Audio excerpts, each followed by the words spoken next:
apakah Shopee Pinjam dan Shopee PayLater itu benar-benar akan membawa ke jalur hukum dan akan didatangi DC ke rumah teman-teman. Saya yakin di antara teman-teman yang mengalami hal serupa dan mendapatkan beberapa ancaman, seperti teman-teman akan dibawa ke jalur hukum, kemudian mendapatkan somasi yang paling terakhir yaitu panggilan surat sidang perdata.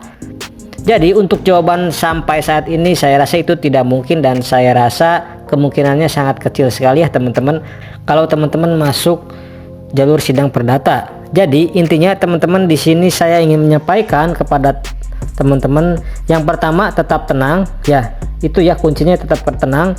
Kemudian yang kedua, jangan gegabah atau gurung gusuh ya. Yang ketiga, jangan sampai teman-teman berpikir untuk mencari dana talangan seperti gali lubang atau tutup lubang dengan membayar hutang Shopee PayLater, karena ketika teman-teman nanti gali lubang tutup lubang dan teman-teman itu tidak bisa membayar hutang, dan ujung-ujungnya kalau teman-teman udah pernah gabay di satu pinjol akan kesulitan gabay lagi dan akhirnya terjebak di pinjol. Jadi sekali lagi saya tekankan kepada teman-teman semuanya, jangan sampai hal itu terjadi kepada teman-teman. Ya kalau memang teman-teman itu Shopee PayLaternya ingin membawa ke jalur hukum, saya rasa itu nggak mungkin ya teman-teman, karena prosesnya itu nggak segampang yang teman-teman kira ya. Untuk masalah DC lapangan, Shopee PayLater juga itu masih belum ada di seluruh Indonesia. Bahkan katanya cuman masih ada di Jabodetabek aja. Untuk daerah-daerah lain itu saya belum mendapatkan update-nya dari teman-teman semuanya. Untuk teman-teman yang ingin curhat mengenai Shopee PayLater atau Shopee Pinjam, silahkan teman-teman sharing-sharing informasinya di kolom komentar. Dan ini sekali lagi sangat merugikan untuk teman-teman yang mungkin baru saja mendaftar di aplikasi Kredivo.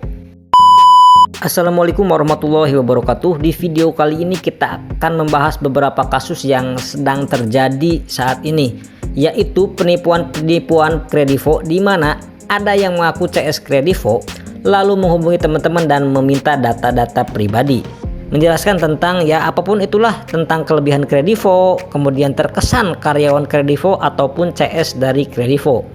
Nah, ini banyak yang tertipu teman-teman. Jadi teman-teman harap pastikan tonton video ini sampai akhir ya, karena ternyata penipu yang ujung-ujungnya akun Kredivo itu dihack itu tidak bisa diakses, bahkan dipakai transaksi dengan nominal yang cukup besar ya teman-teman. Ini teman-teman harus waspada. Saya yakin teman-teman di sini pasti masih begitu awam ya dengan Kredivo, dan teman-teman harus lebih berhati-hati lagi. Sebenarnya enggak cuman aplikasi Kredivo ya teman-teman, mungkin juga di aplikasi Akulaku, Kredit Pintar, Ada Kami, dan pinjaman online yang populer lainnya. Ketika teman-teman mendapatkan telepon mau itu mengaku dari CS Kredivo, karyawan Kredivo, dan lain sebagainya, itu merupakan jalan para penipu pinjaman online tersebut untuk mengakses akun teman-teman dan membuat transaksi di akun teman-teman. Nah, bagaimana Bang kalau sudah terlanjur kena tipu seperti ini? Apakah kita harus membayar atau tidak? Jika teman-teman tidak bayar, apa resikonya? Oke, di sini saya akan membahas masalah resiko kalau teman-teman itu tidak bayar dulu. Kenapa? Karena yang jelas ini kan bukan tanggung jawab Kredivo lagi ya teman-teman. Karena teman-teman yang memberikan data, maka Kredivo akan lepas tangan. Beberapa pengalaman orang yang melakukan atau mengalami kejadian seperti ini, tetap ya mereka itu harus bertanggung jawab atas cicilan atau pembayaran tagihan, meskipun itu tidak mereka lakukan ya, karena ya memang kesalahan ini dianggap adalah keteledoran kita memberikan data pribadi kepada orang lain. Untuk teman-teman yang mempunyai pengalaman akun Kredivonya dihack, silahkan teman-teman bisa sharing-sharing informasinya di kolom komentar. Ini ada yang bertanya ya teman-teman, kemarin kalau misalnya gaji kita pas-pasan, kemudian gaji habis buat bayar pinjol dan ada kebutuhan untuk bayar sekolah anak atau biaya berobat dan lain sebagainya, yang memang itu adalah kebutuhan primer kita, ya lebih baik memang saran saya adalah galbay aja dulu ya teman-teman, karena ya resiko pinjol kita sudah bisa ukur ya, resikonya sampai sejauh mana. Paling selik OJK, terus kemudian bunga mentoknya juga sampai di mana. Sedangkan untuk masalah kebutuhan yang primer yang mungkin ya untuk makan, untuk sekolah, apalagi untuk bayar sekolah anak, yaitu juga yang paling utama sih ya menurut saya. Jadi kita bisa tahu gitu loh ya, setidaknya kita ngerti dulu resiko sampai di mana sih sehingga kita bisa mengambil langkah yang tepat. Jadi udah ada gambaran dulu resiko gagal bayar pinjaman online itu seperti ini. Oh resikonya kayak gini, ya udah beres.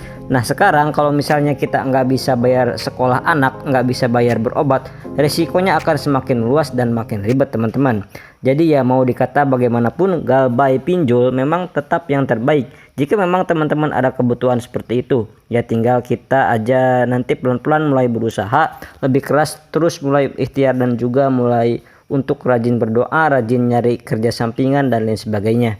Diberikan kemudahan, diberikan jalan yang lurus oleh Allah SWT untuk mendapatkan penghasilan tambahan yang bisa teman-teman gunakan untuk mungkin ditabung sedikit demi sedikit untuk membayar hutang pinjaman online-nya. Tapi kembali lagi, jika memang uangnya belum ada, jika memang teman-teman merasa wah ini pak uangnya pas nih cuman segini, ada keperluan yang lebih urgent lagi, ya udah galbay aja dulu ya teman-teman, nggak apa-apa, cuman nanti aja pikirin masalah bayar pinjolnya setelah urusan teman-teman selesai. Jadi jangan sampai hal ini juga mengganggu fokus di pekerjaan ya teman-teman. Jangan sampai juga hal ini mengganggu di hal-hal yang lain, karena sekali lagi gagal bayar pinjaman online itu nggak akan ada resikonya yang berat kecuali memang mindset pola pikir teman-teman ketakutan. Itu loh yang sebenarnya yang membuat masalah pinjol ini menjadi seakan-akan menjadi sebuah masalah yang berat ya teman-teman. Takutnya debt collector datang ke rumah, ginilah, takut malu sama tetangga dan lain sebagainya. Memang menjadi sesuatu yang paling menakutkan sebenarnya dibandingkan ancaman-ancaman yang lain. Tapi ya kalau teman-teman bisa menerimanya, bisa mulai untuk ikhlas dan pasrah, apapun yang terjadi ya itu insya Allah itu bakal jauh lebih mudah dan jauh lebih bisa melewati dengan lebih baik ya teman-teman. Untuk teman-teman yang mempunyai pengalaman terkait debt collector pinjaman online, silahkan teman-teman bisa sharing-sharing informasinya di kolom komentar. Sekian dulu di video kali ini, saya pamit. Wassalamualaikum warahmatullahi wabarakatuh.